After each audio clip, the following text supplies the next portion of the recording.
Otoño.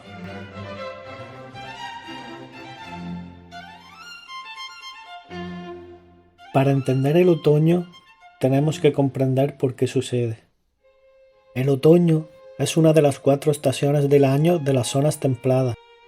Las zonas templadas de la Tierra son zonas de la superficie terrestre que se encuentran entre el Círculo Ártico y el Trópico de Cáncer y entre el Círculo Antártico y el Trópico de Capricornio.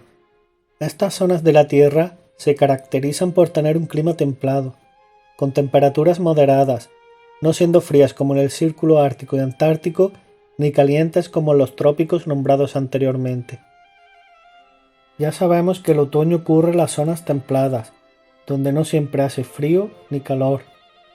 ¿Pero por qué ocurren las estaciones del año?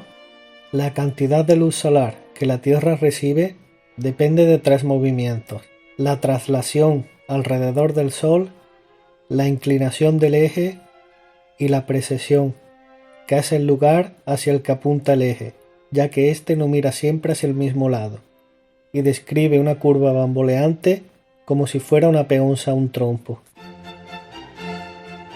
Como veis, es un tema complejo, pero para comprenderlo nos centraremos solo en la inclinación del eje, ya que no habría estaciones sin ella. Astronómicamente, el otoño empieza con el equinoccio de otoño, cuando el Sol se encuentra sobre el ecuador del planeta, y termina con el solsticio de invierno.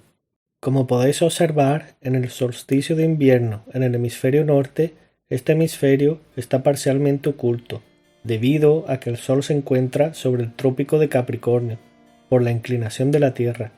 De ahí que haya menos horas de luz y por tanto haga más frío, al contrario de lo que pasa en el hemisferio sur, donde ocurre el solsticio de verano. Así que el otoño es el camino hacia el invierno, hacia el frío y hacia menos horas de luz. Pero ¿por qué durante esta estación algunas plantas sufren este cambio tan abrupto, cambiando el color de sus hojas? Las plantas poseen unos químicos naturales dentro de ellas, que producen diferentes colores en las hojas, como por ejemplo la clorofila, que produce un color verde. La fotosíntesis, que es el proceso de transformar la luz solar en energía, que es necesaria para el crecimiento de los árboles, se realiza de manera más eficiente con hojas verdes. Esta es la razón por la que la mayoría de plantas en crecimiento son verdes. Los árboles llenan intencionalmente sus hojas con clorofila, para generar la mayor cantidad de energía posible durante los meses con mucha luz.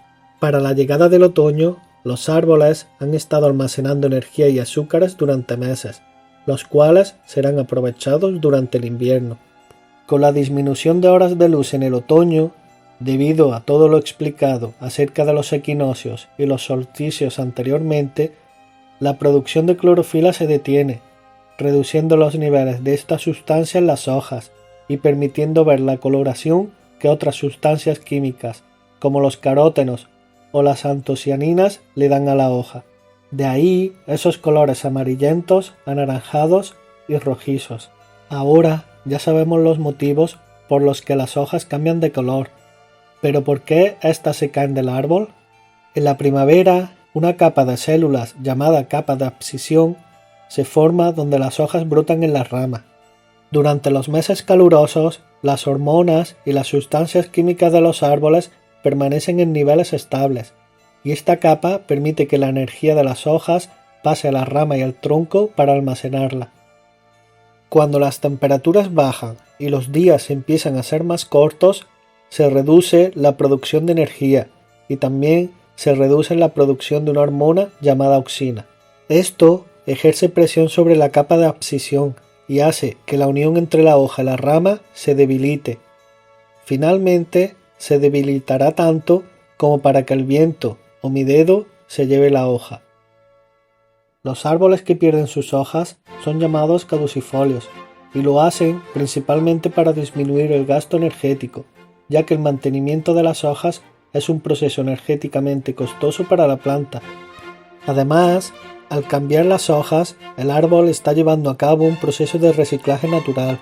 Las hojas en descomposición transfieren sus nutrientes a la tierra, que el árbol utiliza para que nazcan y crezcan nuevas hojas en la siguiente primavera. La pérdida de hojas ayuda a conservar la humedad dentro del tronco, evitando que éste se seque, ya que debido a la congelación del suelo, las raíces del árbol difícilmente pueden obtener agua y nutrientes de este durante los meses de invierno. Al terminar este proceso, el árbol entra en periodo de parada vegetativa, de letargo, y así es como pasará el invierno. Y os preguntaréis, ¿por qué hay árboles que durante el otoño y el invierno mantienen sus hojas verdes? Pues eso, amigos, lo dejaremos para otro episodio.